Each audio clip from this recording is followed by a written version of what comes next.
Hey, I'm Alex Radcliffe from Board Game Co., and today I'm reviewing Guards of Atlantis II from Wolf Designer. Guards of Atlantis II is fittingly enough a successor to, well, Guards of Atlantis I. This is a 4 to 10 player MOBA style game in which you are going to be controlling two teams of heroes. You're going to have different numbers of heroes, and I say 4 to 10 player game. Strictly speaking, you could play this as a 2-player experience if you're willing to control multiple heroes on each side. It is not recommended. It is doable.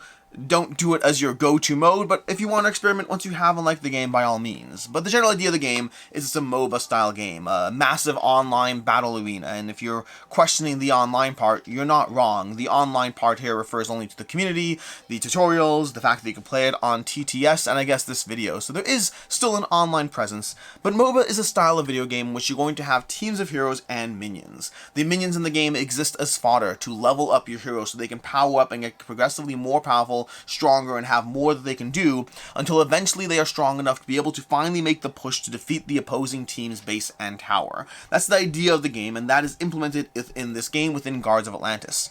You're going to have different lanes in the battlefield. You're going to have different regions where the minions currently are. Right now the minions start in the center. Once the last minion is removed, the lanes shift. Whichever side has the last minion removed, the minions shift to that zone, representing a bit of a progress of the battlefield, while the various heroes are still fighting it out, trying to again contend back and forth. Although this time, because you're closer to your battlefield, the other team now has a bit of an advantage because as their heroes die, they are closer to the spawning region where the minions are, and they can push back and forth. This results in a push back and forth across the lanes until eventually one side is strong enough to be able to accomplish those final pushes, to be able to get the minions to spawn all the way down and eventually invade your team's base. That is how you win the game, or more specifically, one of the ways you win the game. In order to avoid the game going to a 4-hour-long session of back and forth, there are 3 ways to win in Guards of Atlantis. The first is that every time one of your heroes dies, you remove a life counter from your team, so you have a limited number of deaths in the game, and too many deaths means you will eventually lose the game. The second way is the way I just mentioned, where eventually you push the lanes towards your opposing team's tower, and then once you get there, they lose the game. And the third is wave counters. Back and forth, you have these wave counters representing the push of a lane, and when the wave counters run out, whichever side the minions are more on, that side is going to, I guess, lose the game. The side that has pushed the minions more is going to win. So those are the 3 ways to win, ensuring that the game does not run, again, 4 hours long of just tedious back and forth. Although you could do what you want, you could mess with the adjustments. All these things are possible in the Tome of Mastery, which you should not dive into until you have several games under your belt, but there are lots of ways to mess with the way you're supposed to play Guards of Atlantis, all encompassed in the Tome of Mastery. For right now, just focus purely on the rules of play. That's the high-level idea over here. You have heroes, you have minions. As you take out the minions, the waves push. As the waves eventually push too far, or as you kill heroes enough time, your team wins. But past that, the turn sequence in the game involves players running with their board over here, where you're going to be playing cards onto your board, taking turns with your 5 cards, playing cards 1, 2, 3, 4, until you either run out of cards, or until all 4 turns are done, in order to take the actions in the game. This is where players are going to play simultaneously. You're going to have your starting hand of cards. You're going to have your starting cards in the game. I have this sword over here. You have a starting hand of cards in the game, which are going to give you the 5 core colors. You're going to have, your red, green, blue, and yellow, as well as your plain vanilla card, which is still unique to your hero. But past that, you're going to have these cards, and you're going to play a card down into your row, all players playing simultaneously, and then resolving cards in initiative order, depending on who has played fastest, resolving the cards in order. This is where you are able to coordinate and communicate with your team, although you need to be careful because planning is public. Other players can hear what's going on, so the more you can kind of be on the same page without telling the opponent at the table your plans, the better off you'll be. And then once battle starts, the game suggests, again, I recommend following suggestions, once battle starts, the game suggests you no longer have actual communication that involves your planning, representing the flow of battle, the heat of battle, as you have to rely on whatever degree of communication, whether active or passive communication you had until now, to guide you through the rest of the turn sequence as you as your teammates try to coordinate your plans and tactics to take down either the minions, the heroes, all of which is going to help you level up and power up so you can get progressively stronger. because the cards in the game are everything. The cards you play are going to give you either, defensive capabilities to defend yourself from attacks when you're attacked. They're going to give you a movement ability so you can walk around the arena, and then they're going to give you abilities. That's going to be the most fun part. You might want to rely on movement when you need to, but you're going to be able to use the actual skills on the cards to be able to do various things, including manipulation of the terrain, helping your allies, taking down minions, hurting heroes, doing all kinds of things to help improve your positioning on the battlefield. You see, there are 3 kinds of minions in the game. There's going to be these big bad guys over here, there's going to be the regular ones over here, and then the snipers, and they all have different small rules around their health, how you take them out, as far as, the situational way they provide cover or hurt your team. But ultimately, once you take them out, you're going to be earning coins in the game as you take down these baddies, also coins as you take down the heroes, and those coins are going to be spent at the end of the round to level up your hero. That's the fun part where you sit there and say, you know what, I'm going to be going ahead and upgrading my blue card over here, and you go through your cards and you try to find your level 2 blue cards. And one of these is going to define the way you actually power up, and then the other card is going to represent the way it gives you a stat boost. Effectively, one of these cards is going to represent your improved ability. The other one gets rotated upside down and provides a bit of a stat boost on your board by giving you an extra armor or attack or movement in the game whenever you engage with that. So every time you power up, you're choosing multiple things in the game, giving you a lot of control as far as how you develop your characters as you play through the experience. This means you start off by being able to do, a lot of cool things. One of the downsides of trying to cover and review this is, without going into the individual heroes and how they operate, they all have their strengths. This particular guy has a little fun little turret he can move around and manipulate to swap positions with, to hurt the enemies, to take down minions, and you can use that to power yourself up in a variety of ways, to treat yourself to jump around the battlefield. There'll be snipers, there'll be people who move people around, there'll be people who put tokens down the board that mess with your opponents, all of which are designed to, again, to take down the minions, to cripple your opponents, to get in the way, to manipulate the battlefield, and to ultimately achieve your goals of destroying the enemies, destroying the heroes, and gathering the coins you need to level up to get more powerful to eventually push that wave. So as you go through the game, you're going to be leveling up. Every hero who doesn't level up will get a coin, so there's a little bit of a catch-up mechanism in play if you're not actually actively leveling up as you go. But the other heroes will be spending their coins by this little track over here, spending the coins to slowly level further and further up until eventually they get all the way up to the ultimate. This is the power creep aspect of the game, that as you get further and further, if the game has not ended, if you've been able to keep it alive, if the wave counters haven't run out, enough enemy heroes haven't died, and you haven't pushed the battlefield far enough, eventually you're going to find yourself with your ultimate cards, your most powerful cards that are going to completely and totally dominate the battlefield. This is why this game is a race. It's all about trying to be mindful of what is actually going to drive yourself forward. Sure, you can go ahead and take a pot shot at the enemy hero, and if collectively as a team you can actually take them out, you will find yourself, battlefield might be over here with the heroes engaged in different ways, and the enemy hero respawning back at base and having to make their way back to the battle. There are fast travel methods of getting there faster, but faster or not, they'll still be out of commission for a card player too, which means that as you take down the heroes, you are suddenly helping your side. The downside is the heroes are harder to take out. They can sit there and defend, they can play cards to prevent your attack, and you can take your pot shots and find yourself making no progress while they instead take down the minions, slowly increasing the movement of the lanes. Because at the end of every round, depending on the difference between the amount of minions left, you're going to take out that many more minions and then possibly push the lanes further and further. So you have this constant push and pull of what you try to do. Do you try to take down the heroes? Do you try to take down the minions? Do you try to just slowly level up? What are you trying to do as you pace yourself? And is it worth that extra attempt to remove an enemy's life and possibly even just deplete their hand of cards? You take enough attacks on an enemy and you'll find that they run out of the cards they need to fully play through the round of battle, which will limit just how much they can do. But there's a lot of risk and reward in that strategy. Ultimately, you as a team are going to work together with the heroes to try to level up, to push the lanes, and to take down the enemies before the other team does, and that is basically Guards of Atlantis.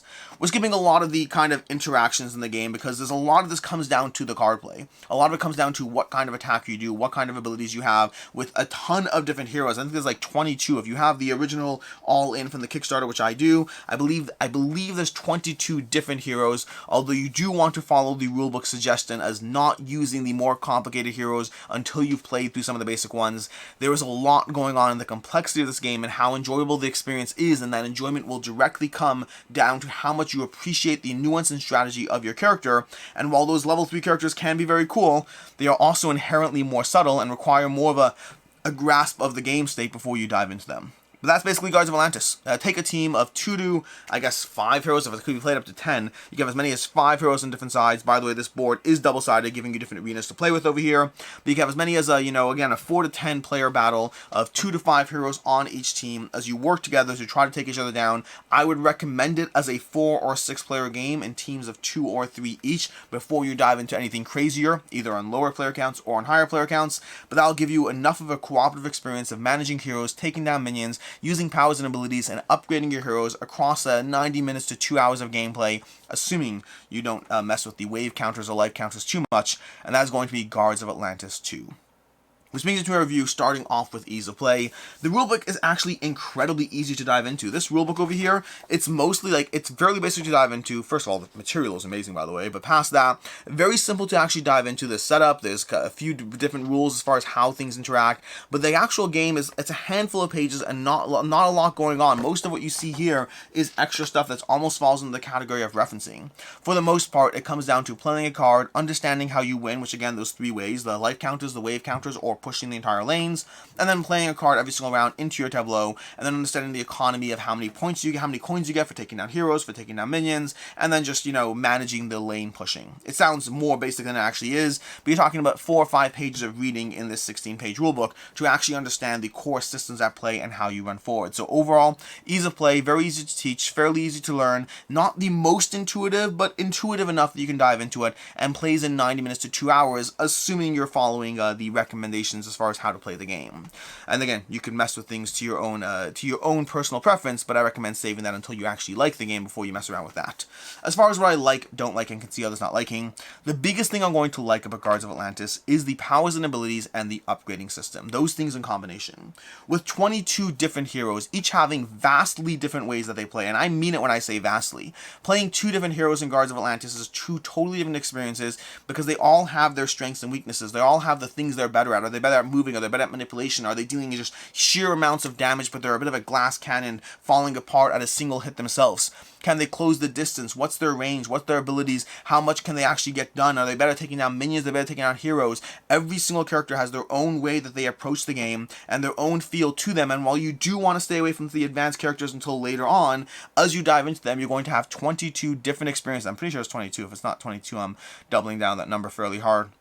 But you're going to have a lot of different experiences from the variety of heroes, and then each hero has their own ways you can upgrade them. You're primarily going to be upgrading those 3 main colors, the green, the red, and the blue, and each of those card colors is going to give you different upgrade paths you can take as you upgrade the cards, and the inherent way you upgrade those paths is going to result in different ways that you're going to get extra stat boosts as you slot the other cards into your board, so you're going to have vastly different builds for your characters by the end of the game as you power up through the game. That choice you make as far as having different cards you pick, and one's going to be the upgrade boost and one's going to be the actual ability you have, that is an incredibly rewarding system that gives you a lot of replayability as you take down the characters. And the fact that this is a MOBA style game, that whole aspect of the heroes and the minions, means this is a game that does feel rewarding without feeling too punishing. Yes, there will be times when your hero dies. Yes, there will be times when you have to fast travel across the board to catch quickly up to combat in the game, but past those instances, you will be frequently involved in the game because most of the damage is going to be targeted around the various villains or various minions as people take pot shots and slowly remove their characters from the board,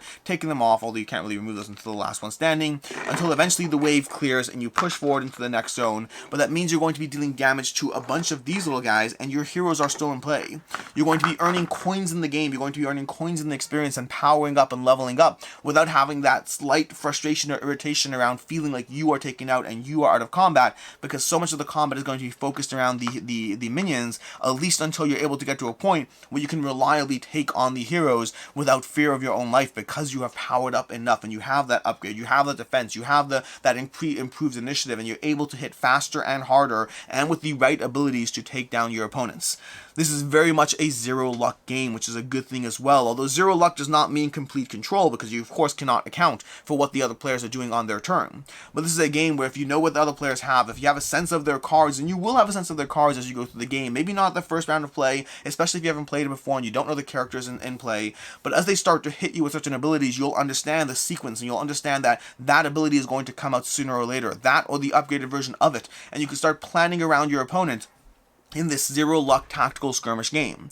And the combination of table talk, both when you use it and when you choose not to, all encompasses the idea that I can be like, don't forget, they might try to pull you over there, and you could be like, well, it's true, but you may or may not want to say that. You may want to just know it for yourself, because it's going to prep your opponents for the fact that you know what's coming. And so there's a lot of ability to feel clever in this game. A lot of times you can feel like you know what's going on, and you can outpace and outmanipulate your opponent. You can play that card that will actually use their own previous card against them. Again, lots of interplay with tons of powers and abilities, and it overall feels incredibly satisfying when a plan comes together, whether that's a plan that you talked out with your teammates, or whether that's a plan you're able to come up with yourself and understand and intuit what your opponents, what your teammates were planning to do in the game in order to take down that last minion, push the lane, power up, and get stronger as you take down your enemies.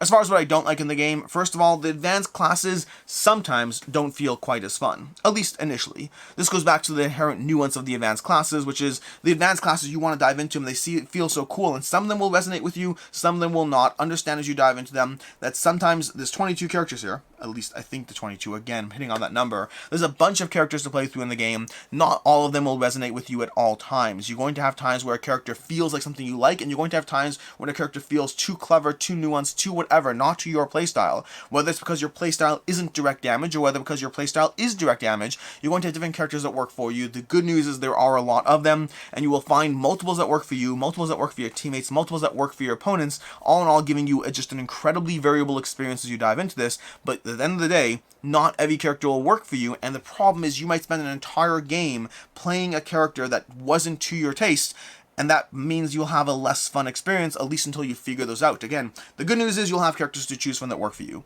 The bad news is you can spend an entire game playing a character that doesn't before you figure it out. I'll also say that despite the fact that I know why the rules exist, I find that winning through time running out, whether life's running out or wave counters running out, just feels significantly less satisfying than having the lane fully pushed to the end. There's a reason those rules exist, and those rules exist to ensure that your game night is not, 2 to 5 hours long, and I understand and appreciate it, but I will say that when we win from having the lane fully pushed to the end, it is twice as satisfying as, oh, we killed your last hero and now we win. Oh, look, the wave counter ran out and now we pushed it far enough and then we win. It's still a fun experience. It is definitely still a fun experience, but it's so much more satisfying when you actually feel like you fully won and not just the clock ran out and you happen to win through the game. I'll also say that closing the gap when you've died, running back to the battle, being able to move across the battlefield as the lane shifts to over here, and as you have to fast travel across the locations, you do move faster and you are able to get caught up faster. But faster doesn't mean that you didn't have some degree of timeout, that you didn't waste some turns and have to spend another card to go ahead and close the gap. You do get back into battle quickly. This is an improvement upon the original Guards of Atlantis, and so that does happen faster, but you are still out of commission. Dying is still not fun in this game. Dying is still a situation in which you still have to get caught up, and I understand why it exists. It actually helps the ability where you can actually finally win in the game, but at the end of the day, it's just not an overall satisfying experience. The dying, not the game. As far as I can see others not liking, first of all, good players will stomp new players in this game. I don't have an easy way around that. At the end of the day, if you are better at this game, if you have played this game a lot, you will be able to stomp someone new. There is nuance and strategy. The fact that it's a low luck system, a no luck system, the fact that it all comes down to the interplay of the cards and the characters and how you work together. The best advice I have is if you have multiple players who are new and not new, make sure to pair them up appropriately on the teams, having the two new people each on different teams and the two old people on different teams. But if you have a game where you have a single person who's played the game before and 3 others who haven't, or 1 and 5, or any variation or combination thereof, that additional experience you have from playing the game is a big deal. You know the systems better, you know the cards better, especially if you know the characters. That's something I don't have an easy way around either. But if I'm playing against a character that I've played as, then I inherently have such a huge leg up because I understand how you're going to try to approach the game. I understand the different dynamics in play. Encountering someone who I don't really know, who I've never seen their cards, never played as them, is vastly different than playing against a character you already know. So there is that potential skill gap in the game, and it's worth knowing that before you dive in and trying to figure out how to best accommodate it as much as possible. Do not take it lightly. It is a big thing that can improve your experience or not. Additionally, knowing the other players' cards, and this goes hand in hand with what I just said, knowing the other players' cards is a huge advantage. Whether you are better at memorizing the other cards as they get played and having a sense of what comes out, or whether you've just played the game a lot, there's a huge advantage to knowing the cards, which means you kind of want to be asking the other player, what card did you just play? You want to learn their systems as fast as possible, possibly even to the point of asking players to see their starting hands, although I wouldn't recommend that in your very first game ever because you'll have enough to manage. But as soon as you feel you have the ability to start retaining that information, knowing the other player's potential cards and their potential abilities will give you a huge leg up against someone who doesn't. If I know that you can pull me closer 3 to you, if I know that you're going to plant a mine in the battlefield, if I know that you can take a range 6 pot shot across the board that'll tear my head off, knowing what your possible options are gives me a huge leg up on being able to respond to them, which means either you have that knowledge, or alternatively there's that work aspect of, okay, great, we're playing a 6-player game over here, and now I need to ask 3 players in the opposing team what their cards are so I can try to memorize what the possible ways I'm going to get hit and targeted are. This game does have that knowledge gap, and it can hurt the experience a bit as you try to do everything you can to close that gap as much as possible. As far as final thoughts on Guards of Atlantis 2, I love the original Guards of Atlantis 1. I have a play this, not that, of Rum and Bones versus Guards of Atlantis, comparing the two systems and talking with them, and to me, Guards of Atlantis 2 is overall a strong improvement on that system. There's anything from better rule sets, more streamlined rules, to more characters, to improved miniatures. Overall, Guards of Atlantis 2 just takes everything I liked about Guards of Atlantis 1 and just cleans up aspects about, rebalances heroes, and makes it a better experience. This is a very fun system if you like a skirmish game system, if you like no-luck combat, if you want that degree of variability within the characters, if you want to feel clever, if you want to upgrade your heroes in a fun and rewarding way that gives you a different experience every single time as far as how you build out your heroes. There's a lot to like about Guards of Atlantis. For me, I really like the system, while also recognizing that because it plays best at 4 and up already, it does mean that this is a game is slightly harder to table. Because of that skill gap, it's slightly harder to table. There's a ton of things that I really enjoy and appreciate from the nuanced system, from the ways you can start diving into the Tome of Mastery to messing things up. There's entire decks of cards we haven't even talked about as far as the ways they're going to mess with your experience and give you different ways to engage with Guards of Atlantis. But overall, this gives you powers and abilities, variety of characters, depth of play, a ton of fun as far as how you upgrade, with just some things that get in the way of how easy it is to ultimately table. Ultimately, for me, this is a 4 out of 5. It is a great system. It would be ranked higher if not for the fact that it can be harder to table, and there is a fairly large skill gap, which means I find myself only playing this with players who have already played it, and being reluctant to pull it out with new players because of that slowly developing skill gap the more I dive into this one. But a 4 out of 5, a great system, a lot of pros, a few accessibility issues as far as how easy to dive into, and that's Guards of Atlantis 2 from Wolf Designer. As far as other game recommendations, first of all, Rum and Bones I mentioned already, but Rum and Bones is going to be another fantastic, way too overwrought system with tons of heroes, tons of minions, and a ton of ways to upgrade and have fun within the system. And if you're looking for possibly the more accessible of these MOBA style gameplays, I think Sky Tier is often the easiest one to dive into. You can expand it a ton as well. All these games have a ton of ways to expand the systems, but I think Sky Tier has the easiest starting point as far as being able to dive into it from these various 3 MOBA games. In any case, and until next time, I'm Alex Radcliffe from Board Game Co. I hope you found this video helpful, and as always, I hope you have a good one.